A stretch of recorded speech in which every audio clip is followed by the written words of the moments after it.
कई बार ऐसा होता है कि तुम्हारा किसी से बात करने का मन नहीं होता।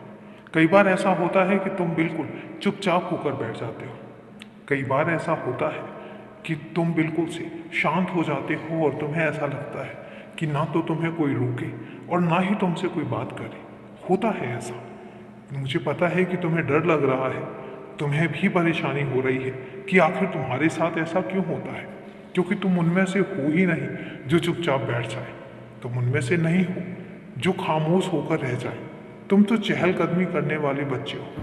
लेकिन अगर ऐसा हो भी रहा है तो परेशान होने की ज़रूरत नहीं है, क्योंकि तुम आज की जो वातावरण है, आज का जो माहौल है और आज की तुम्हारी जो परिस्थिति है, मुझे पता है कि तुम्हारा उसमें इतने समय से सामंजस्य बिठा के रख रहे हो।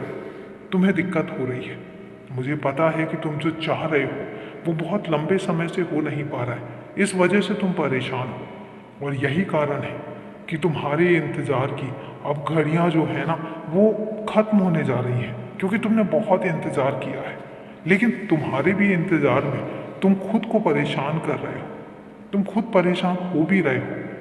मुझे पता है कि तुम्हें अब घबराहट भी होने लग जाती है कि पता नहीं अभी कितना इंतज़ार करना पड़ेगा। लेकिन अब ज़्यादा इंतज़ार नहीं करना पड़ेगा, क्योंकि मैं सब कुछ बदलने वाला हूँ। मैं सब चीज़ें बहुत ही जल्दी ठीक करने वाला हूँ।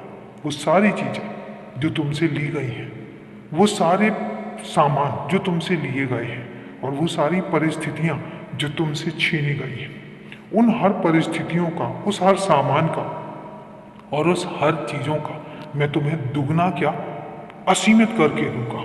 तुम देखते जाओ, तुम्हें वो सब मिलेगा जो तुमने कल्पना में भी नहीं सोचा होगा। और तुम्हारे पास हर चीज़ का कितना गुना वापस आएगा, तुम देखते तो जाओ। और तुम खुद महसूस कर रहे हो कि तुम्हारी परिस्थितियों में अब बदलाव आने वाला है। तुम्हें महसूस हो रहा है, लेकिन उसके बावजूद भी तुम अब बहुत शांत हो गए हो। इतने शांत मैंने तुम्हें कभी नहीं देखा। तुम तो खिले हुए कमल की तरह रहते हो, हमेशा सबके साथ हंस हंस के बात करने में रहते हो। लेकिन अब ये हालात हो गए हैं कि तुमने अपने आप को एक कमरे में कैद कर लिया है। तुम उस कमरे से बाहर ही नहीं निकलते, ना किसी से मिलते हो, ना किसी से बात करते हो। लेकिन ऐसे मत रहो, खुद को थोड़ा सा समय दो। और जब तुम अपनी जगह पर पहुंचोगे, पसंदीदा जगह पर पहुंचोगे, तो मुझे पता है कि तुम फिर पहले जैसे हो जाओगे। मैं तुम्हें वैसे ही देखना चाहता हूँ।